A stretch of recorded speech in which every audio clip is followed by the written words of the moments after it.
5 guarantee ಯೋಜನೆಗಳ ಹೆಸರಲ್ಲಿ ಸಿದ್ದರಾಮಯ್ಯ ನೇತೃತ್ವದ ಸರ್ಕಾರ ರಾಜ್ಯದ ಜನರ ಭವಿಷ್ಯವನ್ನೇ ಹಾಳುಗೆಡವಿದೆ ಅಂತ ಬಿಜೆಪಿ ಶಾಸಕ ಹಾಗೂ ಮಾಜಿ DCM doctor CN Ashwath Narayan ಅವರು ವಾಗ್ದಾಳಿ ಮಾಡಿದ್ದಾರೆ. ವಿಧಾನಸೌಧದಲ್ಲಿ ಮಾತನಾಡಿದರು. ಸಿಎಂ ಸಿದ್ದರಾಮಯ್ಯ ಅವರದ್ದು ಲೂಟಿ ಗ್ಯಾರಂಟಿ ಸರ್ಕಾರ ಅಂತ ಲೇವಡಿ ಮಾಡಿದ್ರು. ಬಹಳ ಮುಖ್ಯವಾಗಿ ಗ್ಯಾರಂಟಿಗಳಿಗಿಂತನೂ ಲೂಟಿಯ ಗ್ಯಾರಂಟಿಯಿಂದ ಲೂಟಿ ಗ್ಯಾರಂಟಿ,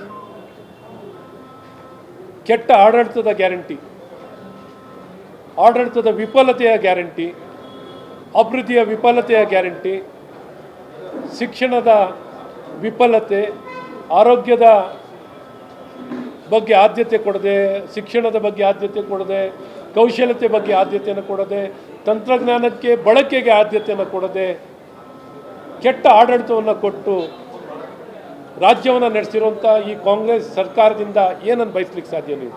ಹಾಗಾಗಿ ಇವತ್ತು ಗ್ಯಾರಂಟಿಗಳ ಜೊತೆಯಲ್ಲಿ ಗ್ಯಾರಂಟಿನೂ ಸರಿಯಾಗಿ ನಡೆಸ್ಕೊಳ್ದೆ, ಗ್ಯಾರಂಟಿಗಳನ್ನು ಇವತ್ತು ಗ್ಯಾರಂಟಿಗಳು 50,000 52,000 ಕೋಟಿ ಪ್ರತಿ ವರ್ಷ ಖರ್ಚನ್ನು ಮಾಡ್ತಾ ಇದ್ದೀವಿ ಅಂತ ಹೇಳ್ತಿದ್ದಾರೆ. ಇವತ್ತು ಅದನ್ನು ಇಳಿಸ್ಕೊಂಡು ಹೋಗಿದ್ದಾರೆ.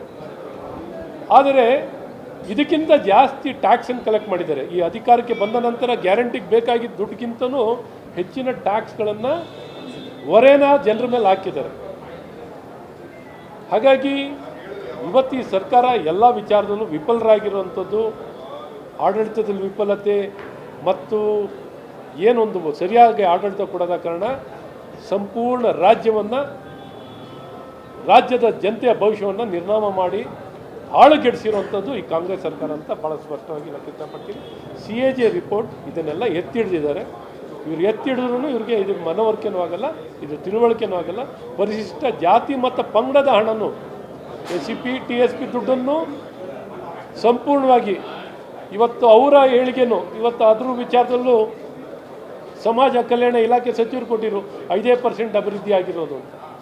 ಸೊ ಯೋಚನೆ ಮಾಡಿ, ರಾಜ್ಯದ್ದು ಮತ್ತು ಪರಿಶಿಷ್ಟ ಜಾತಿ ಪಂಗಡದ ಅಭಿವೃದ್ಧಿಯೂ ಕುಂಠಿತವಾಗಿದೆ ಈ ಸರ್ಕಾರದಿಂದ ಅಂತಲೂ ಭಾಳ ಸ್ಪಷ್ಟವಾಗಿ ಹೇಳ್ತೀನಿ.